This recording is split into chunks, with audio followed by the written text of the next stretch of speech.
ಗ್ರಾಮಕ್ಕೆ ಈ head quarter ಇರೋ ಉಪವಿಭಾಗದ ಆಸ್ಪತ್ರೆ ಇದೆ. ಈ ಆಸ್ಪತ್ರೆ ಇದ್ದಾಗಿಟ್ಟು ಯಾವುದೇ ತಾಲೂಕಿಗೆ ಹೋಗ್ತಾ ಇಲ್ಲ.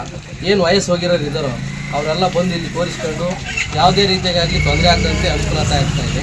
ಆ ರೀತಿಯಲ್ಲಿ ಸರ್ಕಾರ ಇದನ್ನ ಏಕೈಕಿ ತೆಗಿಬೇಕಂತ ನಿರ್ಧಾರ ಮಾಡಿದೆ. ಇದನ್ನು ಕೂಡಲೇ ಇದನ್ನು ರದ್ದುಪಡಿಸಿ ಯಥಾಸ್ಥಿತಿ ಮಾಡಬೇಕಂತ ಮಾನ್ಯ ಆರೋಗ್ಯ ಸಚಿವರಲ್ಲಿ ಮನವಿ ಮಾಡ್ತಾ ಇದ್ದೀವಿ. ಹಾಗೂ ಈ ಕ್ಷೇತ್ರದ ಚಿಕ್ಕನಹಳ್ಳಿ ಶಾಸಕರಾದ ನಮ್ಮ ಸುರೇಶ್ ಬಾಬು ಸಾಹೇಬರಿಗೆ ಮನವಿ ಮಾಡ್ತಾ ಇರಬೇಕಂದ್ರೆ ಇಲ್ಲಿ ಬಡ ರೈತರುಗಳು ಏನಾನ ಈ ಜೀವ ಉಳಿಸ್ಕೋಬೇಕಂದ್ರೆ ಈ ಆಪ್ತಿನಾಗೆ ಉಳಿದರೆ ಉಪವಿಭಾಗದ ಆಸ್ಪತ್ರೆಯನ್ನು ಕಂಟಿನ್ಯೂ ಮಾಡಬೇಕು.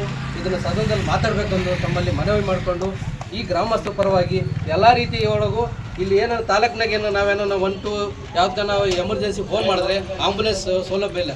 ಇದೇ ಹಾಸ್ಪಿಟ್ಲ್ ಇದ್ದರೆ ನಾವು ಇಲ್ಲಿ ತೋರಿಸ್ಕೊಂಡ್ರೆ ರೋಗಿಗಳು ಜೀವ ಉಳಿಸುವಂಥ ಸಾಧ್ಯತೆ ಇದೆ. ಅದರಿಂದ ಕೂಡಲೇ ಇದನ್ನ ಮಾನ್ಯ ಶಾಸಕರಲ್ಲಿ ಮನವಿ ಮಾಡ್ತಾ ಇರೋದೇನೆಂದರೆ ಇಮಿಡಿಯೇಟ್ಲಿ ಇದನ್ನು ಸರ್ಕಾರದ ಮೂಲಕನೇ ರದ್ದುಪಡಿಸಿ ಯಥಾಸ್ಥಿತಿ ಮಾಡಬೇಕೆಂದು ತಮ್ಮಲ್ಲಿ ಮನವಿ ಮಾಡ್ಕೊಳ್ತಾ ಇದ್ವಿ. ಇದಕ್ಕೆ ಗ್ರಾಮಸ್ಥರು ಪರವಾಗಿ ಎಲ್ಲ ರೀತಿಗೂ ನೀವು ಸಹಕಾರ ಮಾಡಬೇಕಂತ ತಮ್ಮಲ್ಲಿ ಮನವಿ. ಈ ಆಸ್ಪತ್ರೆಯಲ್ಲಿ ಯಾವ್ಯಾವ ಚಿಕಿತ್ಸೆ ಸಿಗ್ತಾ ಇತ್ತು?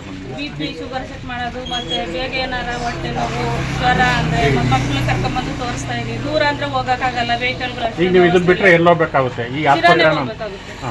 ಶಿರಾ ಎಷ್ಟು ದೂರ ಆಗುತ್ತೆ? ಶಿರಾ 14-15 ಕಿಲೋಮೀಟರ್ ಆಗುತ್ತೆ. ಈ ಕಡೆ ಬುಕ್ಕಾಪಟ್ಟಣ 7 ಕಿಲೋಮೀಟರ್ 10 ಕಿಲೋಮೀಟರ್ ಆಗುತ್ತೆ. ಏನು ಸಮಸ್ಯೆ ಆಗುತ್ತೆ ಈ ಆಸ್ಪತ್ರೆ ತೆಗೆದ್ರೆ? ಈ ಊರಿಗೆ ಏನು ಸಮಸ್ಯೆ ಆಗುತ್ತೆ ಸರ್? ಊರು ಆಸ್ಪತ್ರೆ ತೆಗೆದ್ರೆ ಸುತ್ತಮುತ್ತ ಹಳ್ಳಿಗಳಿಗೆಲ್ಲ ಸಮಸ್ಯೆ ಆಗೇ ಆಗುತ್ತೆ. ಬೇಗ ಹೋಗಾಗಿತ್ತ ವಯಸ್ಸಾದ ಅಜ್ಜಿಗಳು ಹೋಗೋಕ್ಕಾಗಲ್ಲ, ಕರ್ಕೊಂಡು ಹೋಗೋರು ಇರಲ್ಲ, ಅವ್ರ ಕೆಲ್ಸಕ್ಕೆ ಅವ್ರು ಹೋಗಿರ್ತಾರೆ. ಬೇಗ ಅಂದ್ರೆ ಎಲ್ಲರೂ ಯಾರಾದ್ರೂ ಬಂದು ಡ್ರಾಪ್ ಮಾಡ್ಕೊಂಡಿಲ್ಲ, ಹತ್ರ ಆದ್ರೆ ಬಂದು ತೋರಿಸ್ಕೊಂಡು ಹೋಗ್ತಾರೆ. ವ್ಯವಸ್ಥೆ ಮಾಡ್ಕೊಡ್ಬೇಕು, ನಮ್ಗೆ ಉಳಿಸ್ಕೊಡ್ಬೇಕು ನಮ್ಮ ಆಸ್ಪತ್ರೆನ. ಅಷ್ಟೇ ನಮ್ಮ ಹೆಸರು ಪ್ರಕಾಶ್ ಅಂತ, ಊಲ್ದೆರೆ ಗ್ರಾಮ ಪಂಚಾಯತಿ ಸೇರ್ತಕ್ಕಂಥದ್ದು. ಏನಪ್ಪ ಅಂದರೆ ಶಿರಾ ತಾಲೂಕು ಊಲ್ದೆರೆ ಗ್ರಾಮ ಸಂಬಂಧಪಟ್ಟಂತೆ ಆರೋಗ್ಯ ಕೇಂದ್ರದಲ್ಲಿ ನಮ್ಮ ಕ್ಷೇತ್ರ ಚಿಕ್ಕನಾಯಕನಹಳ್ಳಿ ಆಗಿರೋದ್ರಿಂದ ಮಾನ್ಯ ಶಾಸಕರು ಇದನ್ನು ತುರ್ತುನಲ್ಲಿ ಮನಗೊಂಡು ಏನು ಆದೇಶದ ಅನ್ವಯ ಆಸ್ಪತ್ರೆಗಳನ್ನು ತೆಗಿಬೇಕು ಅಂತ ಇದ್ದಾರೆ. ನಮಗಿಲ್ಲಿ ಸುಮಾರು 30-40 ಹಳ್ಳಿ ಮೇಲ್ಪಟ್ಟು ಸೇರುತ್ತೆ. ಬಡವರು ವೆಹಿಕಲ್ ಇರಲ್ಲ, ಹೋಗಿ ಸಂಬಂಧಪಟ್ಟಂತೆ ಆಗದೇ ಇಲ್ಲ. ಅಂಥ ಟೈಮಲ್ಲಿ ಭಾಳ ತೊಂದರೆಗಳು ಆಗ್ತಾ ಇದ್ದಾವೆ. ಹಾಗೂ ಸಂಬಂಧಪಟ್ಟಂಥ ಇಲಾಖೆಯವರಾಗ್ಬೋದು, ಮತ್ತು ಕಮಿಷನರ್ ಆಗ್ಬೋದು, ಯಾರೇ ಆಗಲಿ ಇದನ್ನು ಬೇಗ ನಮಗೆ ಇದನ್ನು ಉಳಿಸ್ಕೊಡ್ಬೇಕು.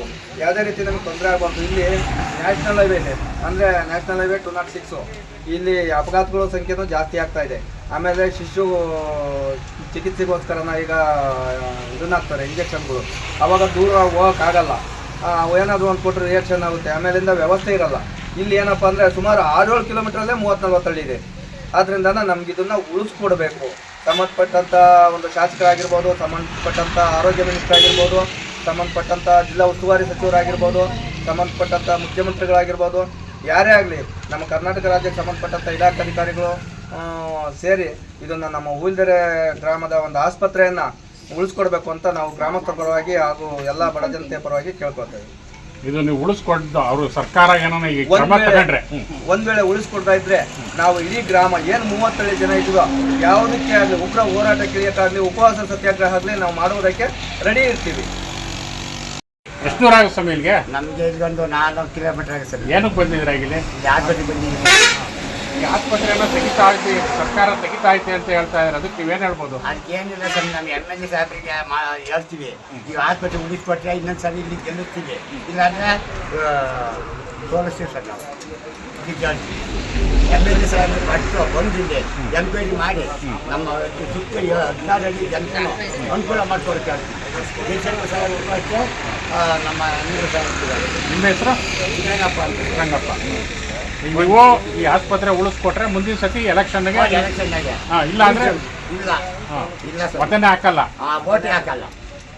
ನಿಮ್ಮ ಅಭಿಪ್ರಾಯನ ಊರೇನ ಅಭಿಪ್ರಾಯನ? ಊರಲ್ಲ, ಊರಲ್ಲ ಗ್ರಾಮಸ್ಥರು 7 ಹಳ್ಳಿ ಸುತ್ತ 7 ಹಳ್ಳಿ 30 ಹಳ್ಳಿ ಗ್ರಾಮನೂ ಆಸ್ಕಾರ ಮಾಡ್ತಾರೆ. ಹಾಂ ಕರೆಸ್ತೀವಿ ಸರ್, ಉಳಿಸ್ಕೊಡ್ಲೇಬೇಕು ನಮಗೆ.